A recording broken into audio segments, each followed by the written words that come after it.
Rashi, the Torah portion, Noach. We are in the 6th reading.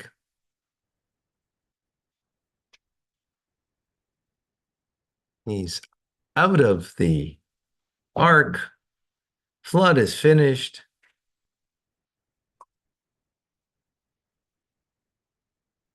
And today we flood the world with other things.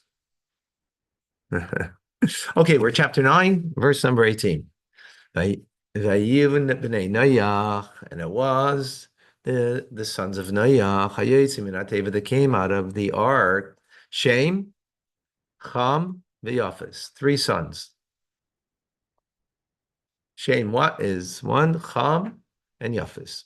The Ham who Abi Canaan, and Ham was the father of Canaan, the Canaanites, right? Which eventually would be Israel, that would be taken over by Bnei Israel. Okay, Ham who Abi Canaan. Rashi says, why does this have to be stated over here? That he's the father of Canaan. Yeah, right. What's it got to do with the narrative? Because the passage we're going to learn over here in this episode is about Noah getting drunk. And Ham disgraced himself. And through him, Canaan becomes a cursed nation. And as her did not yet write, told us Ham, the offspring of Ham. So we do not know, at least at this point, Shekanan Benoi, the Canaan is his son. Therefore, that's why it was necessary to state it here. Ham hu avi Canaan, he's the father of Canaan. So, right, he did something not good, and his father became drunk. That's what you will see. And he's the father of Canaan. So Canaan becomes accursed, and in the end, that's part of the story of why the Bnei Israel will take over the land of Canaan, which becomes the land of Israel. Shloisha Ela, these 3 Bnei Anayat, the sons of Noach. So Shloisha, these 3 are the sons of Noach, Ela Nafetza Kol Aretz, and from them the whole world is branched out. Right, everybody else was destroyed. So this is the basis of the entire world now. Yochel Noach Ish Adam Avita Karim Yochel. So it's the word chol, which means mundane or degraded, right? So he degraded himself, Noach, a man of the field, Vita Karim, and he planted a vineyard. Rashi. So Vayochel and Noach, he degraded himself or debased himself. Also Atzmachulin, he made himself profane. Because he first engaged in other sorts of planting. What did he plant first? A vineyard. That makes sense. Makes sense that someone, after the destruction of the world, this is what the first thing you do is you make a vineyard. So you can have grapes to make wine. Right? He profaned himself. What would have been a better option? Make grain. Wheat? Yeah. Something that's sustaining, that's something that's essential to life. Not something that is, get drunk on life. Isha Adama, he's a man of the earth. Adoni Adama, the master of the earth. Kama Ishanami, the master of the earth. Vita Karim, and he planted a vineyard. Shenichnas Lateva, when he entered into the ark, he brought with him twigs of grapevine, and shoots of fig trees. He brought these. Okay. Verse 21. There's more booklets over there. He'll get it for you. He'll get it for you. Take both.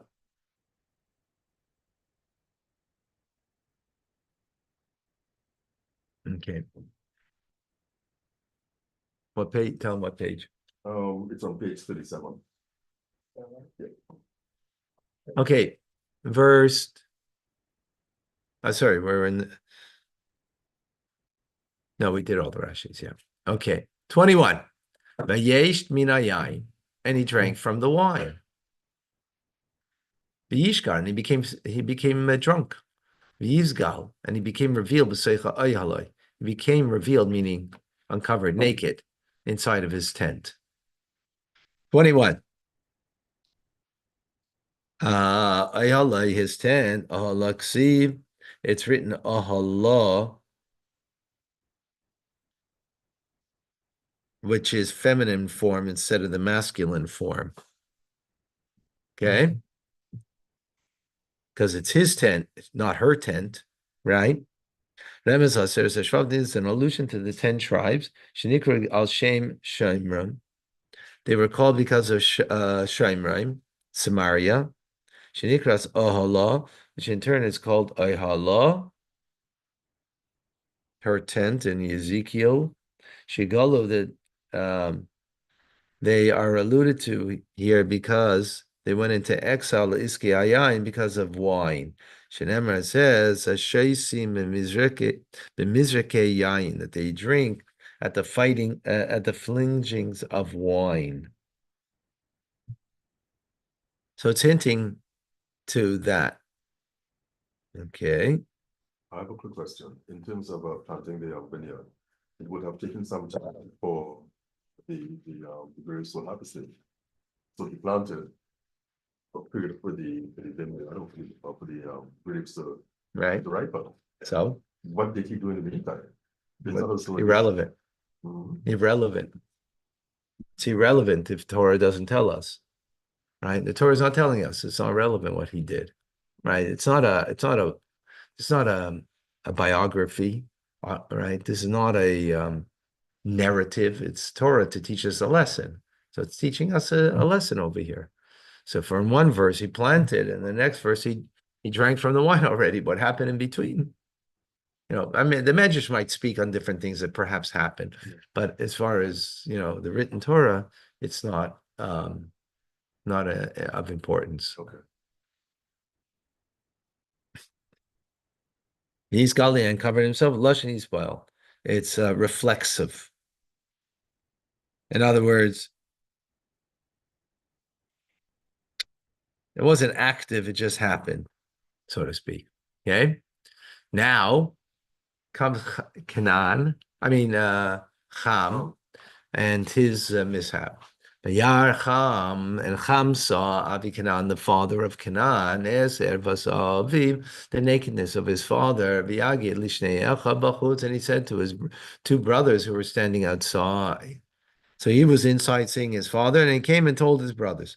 Rashi, V'yar Cham Avi Canaan, Cham, the father Canaan saw, Yesh Imrim, some of our sages say, Canaan Ra, that it was Canaan that saw, but he could love him, and he told his father.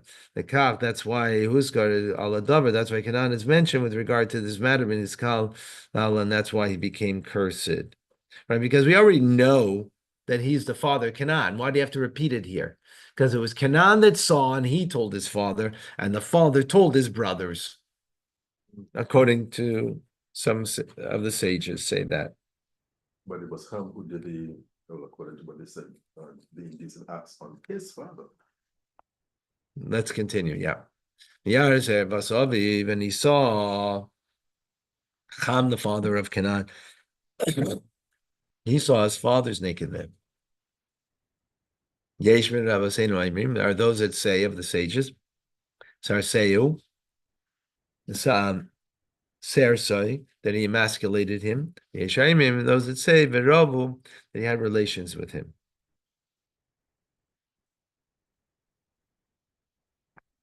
Whatever it is, wasn't good. That's what they did. Now, Vayikach Shem, he took Shem V'yafis is a similar. They took a garment, Yasimu al Shchem Shneim, and they put it on their shoulders of the both of them. And they walked backward. V'yachasu is erbas and they covered the nakedness of their father. And their face was backward.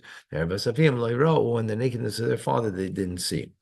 So they went like this with a garment, right? And they're walking backwards. Father's behind them. They're walking backwards. They didn't turn their head around, right? Because you can walk backwards and turn your head around. They didn't do that. They just walked backwards and they covered their father's nakedness, right? And without turning their head. and the nakedness of her father they didn't see. Beautiful Sikha, famous Sikha, Rebbe on this, which we won't go into now. Okay. Rashi, Yar Nikach, and he took Shebi office, they took it doesn't say they took, right? Even though both names are mentioned, it says they took.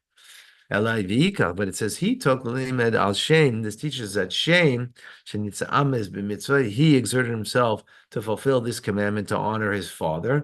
Yesem Yaf is more than Yafis. That's why his children, Shame's children, were privileged, the talis shel tzitzis, that they would give the commandment of a talis of tzitzis.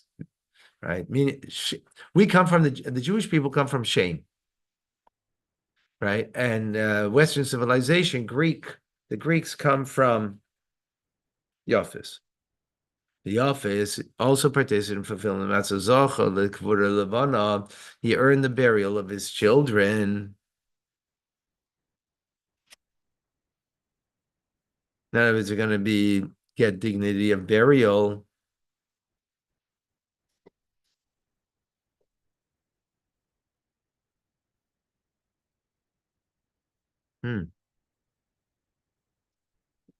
Okay, Shenema, as it says, it and the Goig.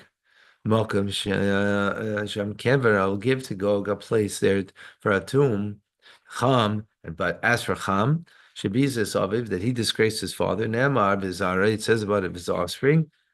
Canaan Agmelech Asher as Shvi Mitzrayim. Thus will be the king of Assyria lead the captives of Egypt as Golas Cush, the exiles of Cush. Nam of the Canaanim, the young ones and the old ones. Aram Yachav, tattered and barefoot. Cheshufei Shays, with their rear ends naked. In other words, they'll just as he disgraced, they'll be disgraced too. Is their face, next Rashi, their face were turned backwards. Why does it say a second time? Because it already says they walked backwards. This teaches when they drew near to Noach, they needed to turn themselves, their bodies around the chasesa in order to cover his nakedness. They turn their faces backwards, and not so not to view his nakedness. Okay. And he woke up Nayach from his wine. And he realized, he realized what his younger son had done to him. Rashi b'nei Katan, apostle of Abbazi, the one that was unworthy and despicable.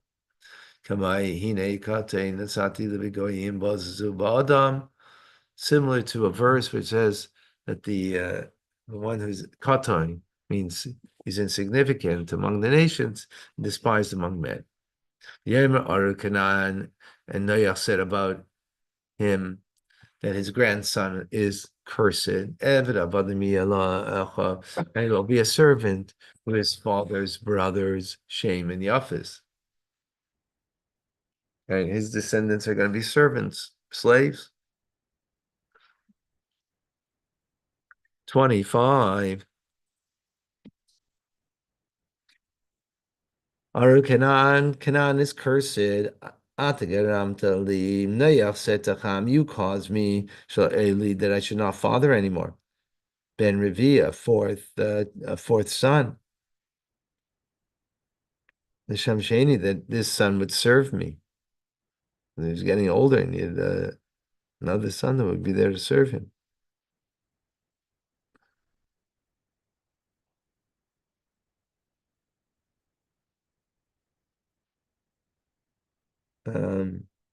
So, yeah. May your fourth son be cursed. Leas Mishamish is Zaram, serving the offspring. Shel Ela Hagadelim, of the greater one, Shem and Yafis. Shut Aleihem Tereach Havidasi Mi'ata, for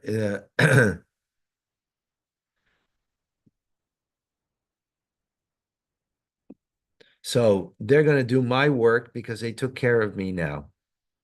What did Cham see Sheser so that he emasculated him? Why did he do that? Amar lehem le'achav. He said to his brothers, Adam Arisha, in the first man, Shnei banim hayuloi. He only had two sons, V'harag zeh, and one killed the other, right? With only two sons. Bishvil Yerusha Zaylim, in order to inherit the entire world. Avinu yesh lan shleisha banim. Our father has three sons. Ben Revi, and now he wants a fourth son. Others, there was already enough strife between two sons of Adam, and one killed the other. Cain killed Abel. Now there's three. There's going to be strife because the whole world belongs to them. There's no one else that's existing. So there's going to be a lot of strife.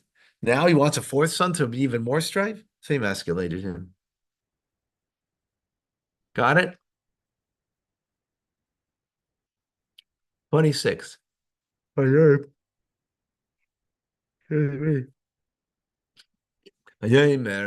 Noach said, Baruch Hashem Elokei Shem. Blessed is Hashem, the God of Shem. Be Canaan Eved Lamai. And Canaan, his descendants will be their slaves. 26.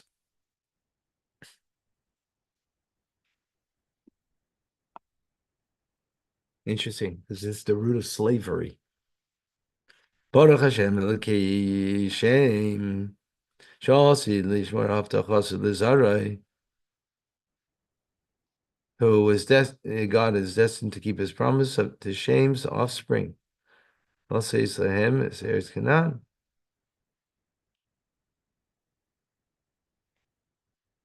That he's going to give them the land of Canaan.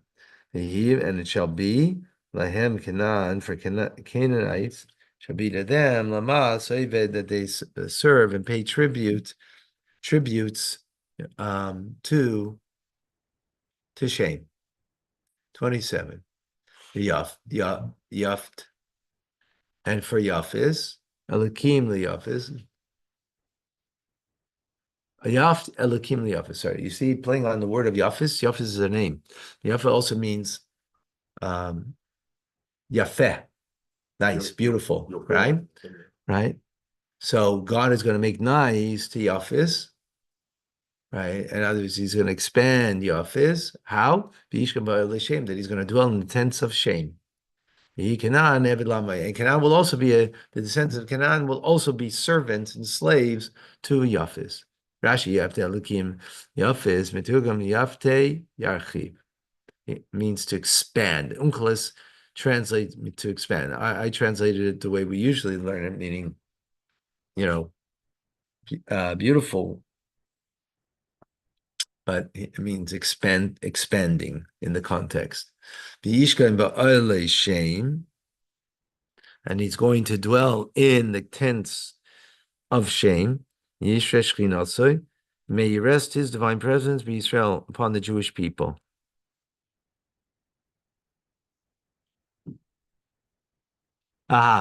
So the way Rashi's interpreting it, not that Yafis is going to be in the tents of shame. God's presence will be in the tents of shame. That's the way he's interpreting. But then he gets Midrash Chachamim. But according to the sages, they say, Af al pishi Elokim liyafis, even though God granted beauty and expansiveness to Yafis, Shabana Kerishaya Mibnei Yafis Be'ayasheni, because Cyrus, right, comes from Yafis, yet the divine presence does not rest in it.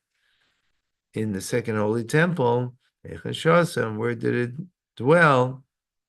The divine presence, the Mikdash Rishon, in the first holy temple. Shabana Shloimish B'nei Shem. The Shloime built, rather, and he's a descendant of Shem.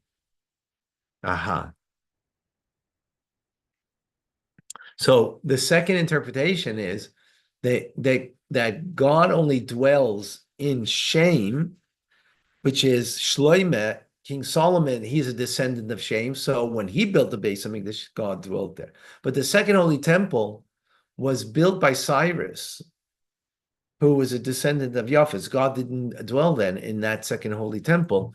We didn't have the Ark of the Covenant and other things, and the dwelling of God was very limited as a result. Final Rashi on this verse. Vayhi Canaan Eved Lamay, Canaan will be a servant, a slave to them. Af Kishiyigu b'nei Shem, even after the children of Shem will be exiled, and as the Jewish people will be exiled, Yimachru lahem avadim, slaves will be sold to them, Yimnei Canaan, from the Canaanites. Interesting.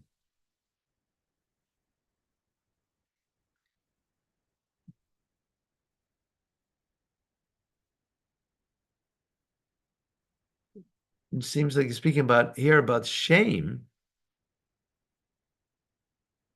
I took it to mean Yafis will also get from the Canaanite slaves. It's not. Harashi learns that, I'm not certain. Okay, 28.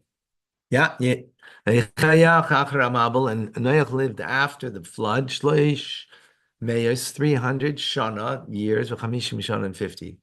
350. Bihi, Kol Yemei Noach, and it was all the days of Noach, Teisha Meis Shana, 900 years, Chamishim Shana, and 50 years, V'yamos, and he died.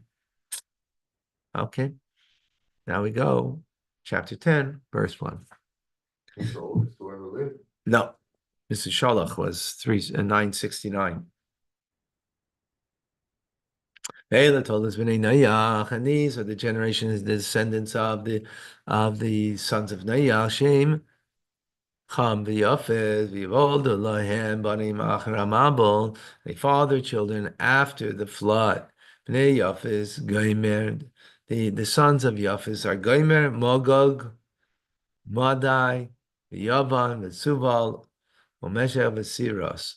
You see future, right?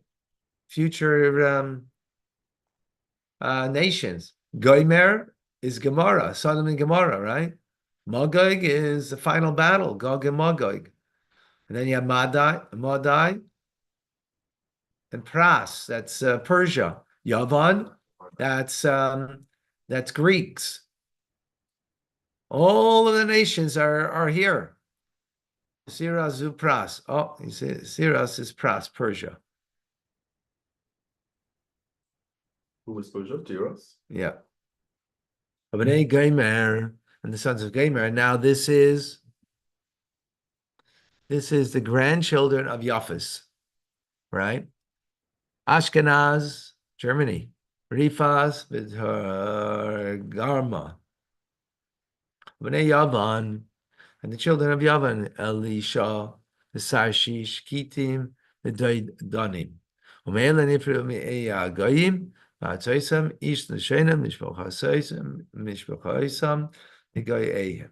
So from these, the island nations, their clans and their nations branched out, each with its own language, into their lands. U'bnei Cham, Cush.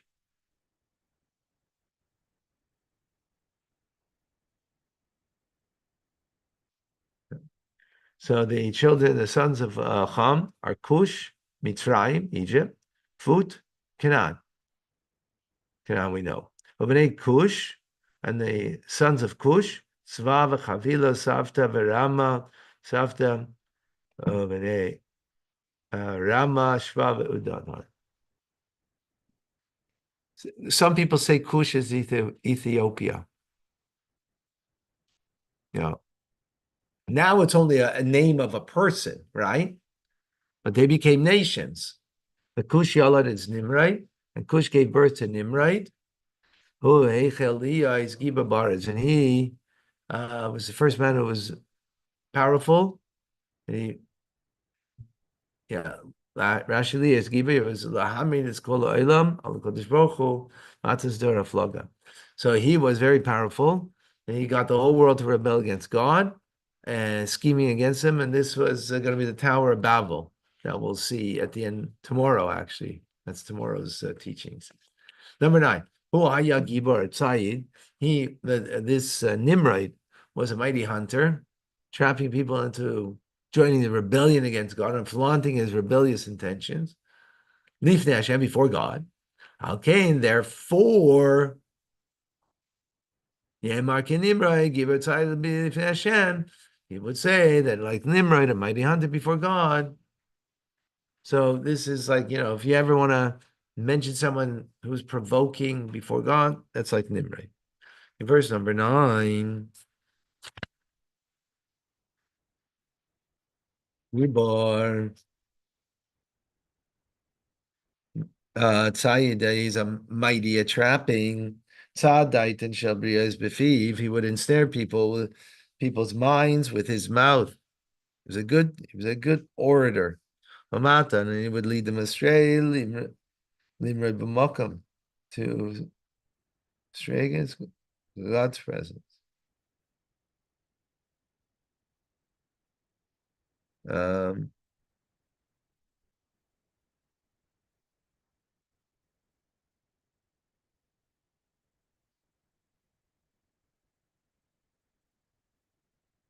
and then he would lead them astray, to rebel against God, lifnei Hashem, before God. Niskaban, he would act deliberately, lahak nitai, to antagonize God, upon against his very face, as it were. Al ken yemar, therefore, people, it is said, I'll call Adam, about any person, Marshia ba'azus panim, who behaves wickedly with azus panim, uh, like hmm, brazenly. Yeah, that's a good way to translate it. Right? They would say, Yodei Rebbeinu, he recognizes his master, and he rebels against him. Yemar, it is said, Zu Nimrod, Ish Gibor. This is like Nimrod, who is a mighty at trapping. Uti Reishis Mamlachte, Babel. And his kingdom began in Babylon, the Erech.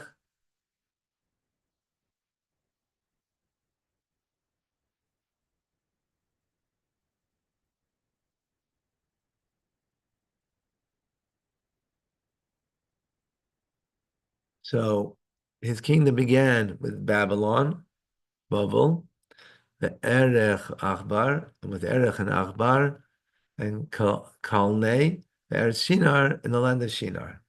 11. Mina Aretz Ahi, Yatzer Ashur. From that land came out Ashur, which is Assyria. The even is Nineveh, and he built there Nineveh. And that's where Yonah went, Jonah the prophet, right? To Nineveh.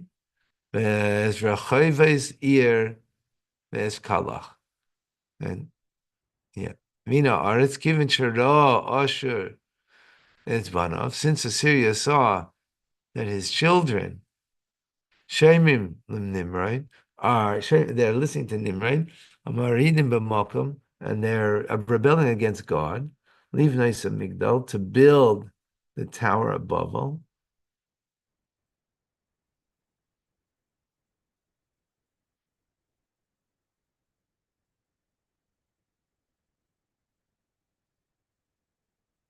Yeah. So,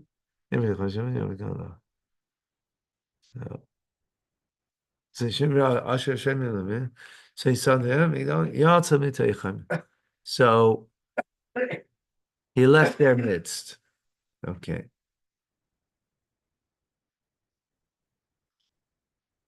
Okay, verse 12. We're gonna have to stop here, unfortunately.